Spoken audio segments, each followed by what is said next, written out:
Hi, my name is Max Feinstein and I'm an anesthesia resident at the Mount Sinai Hospital in New York City. In this video, I'm going to be suggesting classes that you can take during high school, college, or even during medical school to help you become a better doctor. Speaking of making things better, I'd really appreciate if you help make this channel better by clicking the like button if you find this video interesting or helpful. Let's dive in. I can't speak for other countries, but in the United States, there are the standard prerequisite classes that you have to take in order to get into medical school. General chemistry, physics, biology, organic chemistry. The use for these kinds of classes is self-evident. Even if you're not a doctor, you can just imagine that on a day-to-day basis, when I go to anesthetize patients, I pull up my curved arrow diagrams that I learned during organic chemistry in order to figure out the perfect anesthetic for a patient. Cynicism aside, there are important fundamental concepts to be gleaned from the prerequisite classes. But what can you take outside of these classes that is going to be interesting, might help you during your career in medicine, and also help set you apart when you're applying for medical school or residency or what have you? My first recommendation is to take a language class, and particularly a language that is prevalent in the area where you think you're going to be practicing. Of course, everybody has seen the extremely cringe-worthy situation where when a patient doesn't understand something because the patient and doctor don't speak the same language, then the doctor just says it again and louder and slower. Hoe is my luft? Hoe is my luft? If you're in the United States or plan on practicing medicine in the United States, I would highly recommend Spanish. At the time of recording this video, about 42 million people in the US speak Spanish, which makes up more than 10% of the population. So pretty much any place you go, you're going to run into somebody who speaks Spanish, and that can be extremely helpful to be able to converse with somebody in their native language when you're taking care of them. While it is true that interpreter services are readily available by phone and can be used pretty much anywhere in the hospital, yo diría que es mucho mejor hablar con el paciente en su propio idioma, porque, bueno, si estás leyendo los subtítulos en este momento, ya te has dado cuenta que es un poco más difícil que escuchar mi voz en el idioma que entiendes. So for that reason, I think it's helpful to spend some time learning another language so that you can connect with patients who you're working with without having to invoke an interpreter. Even if you didn't grow up taking language classes, it's really never too late to learn a language. In fact, when I was in college, I had applied to study abroad in Spain, and when I showed up to the interview and we started in English but then transitioned into Spanish, it didn't exactly go very well for me. All right, Mr. Feinstein, we'll move along to the Spanish portion of the interview. So, si me puedes decir qué vas a hacer una vez que estés en España? ¿Qué dices, bro? Yo dije, ¿qué vas a hacer una vez que estés en España?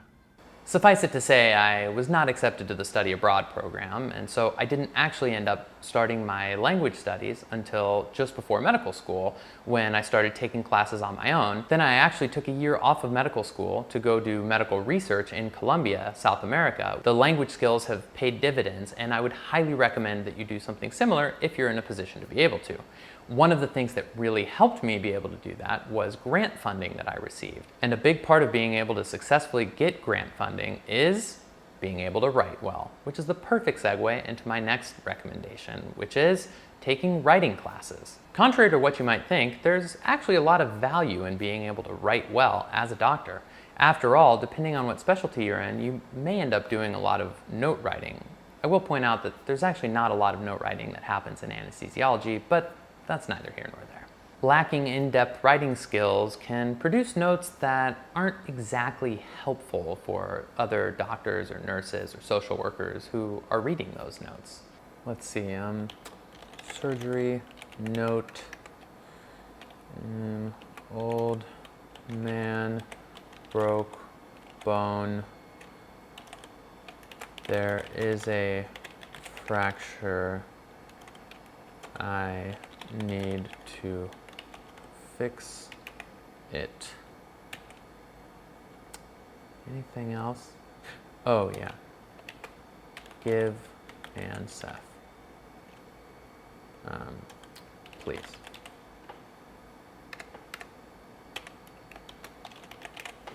All right, that's the best note I've ever written. On the other hand, a note with a nice narrative can really help the reader understand what was the patient's trajectory that got them to where they are now. Have you ever done a chart review so deep you found APGAR scores? What, on a 90-year-old? Oh, my histories take so long that cultures wait on me to finish. Gets me every time. Beyond writing notes, there are essays that we have to write at literally every level of our training. If you haven't already gone through this, then you know that getting from high school to college entails writing essays, and then into medical schools, even more essays, personal statements. Getting into residency is much of the same thing, plus or minus a fellowship, and then when you become an attending, guess what? People are asking you for recommendation letters. So the writing really never stops. The next subject that I recommend is taking philosophy classes. Now, philosophy might not intuitively sound like a subject that would be very helpful for being a doctor, but if you scratch the surface with pretty much any specialty in medicine, you'll very quickly find that there are a lot of ethical issues that can come up on a day-to-day basis. Now, I'm a little biased because I did my undergraduate degree in philosophy and I also got a master's degree in bioethics while I was in medical school, but I think you can find ethical issues in anesthesiology all the time. For example, how about a 14 or 15-year-old kid who comes in for surgery and their parents really want them to have surgery, but the kid doesn't? Well, in the United States, the legal age of consent is 18. And so for patients under that age, their parents are the ones who have to consent for the surgery. So as the anesthesiologist, do you move forward with a case where a 14 or 15-year-old absolutely doesn't want to have the surgery done, but the parents do?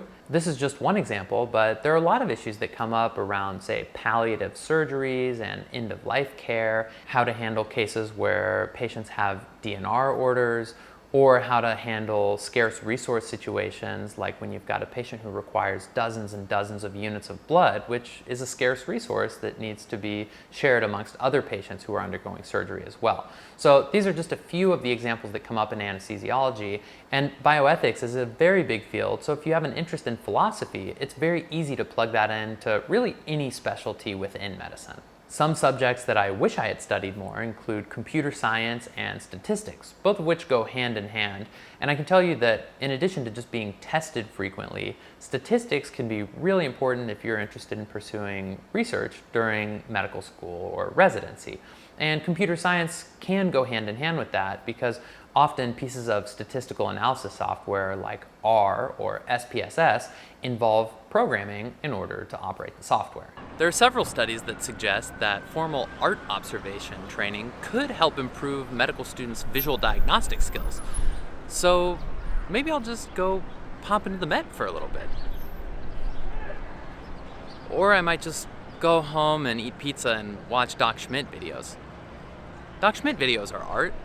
If you're interested in learning more about anesthesiology in particular, I would recommend that you check out some of my other videos. And you could start with this video right here, where I show you how to intubate with a Miller straight blade. Thanks very much for watching this video. I hope you found it helpful. I'll see you next time.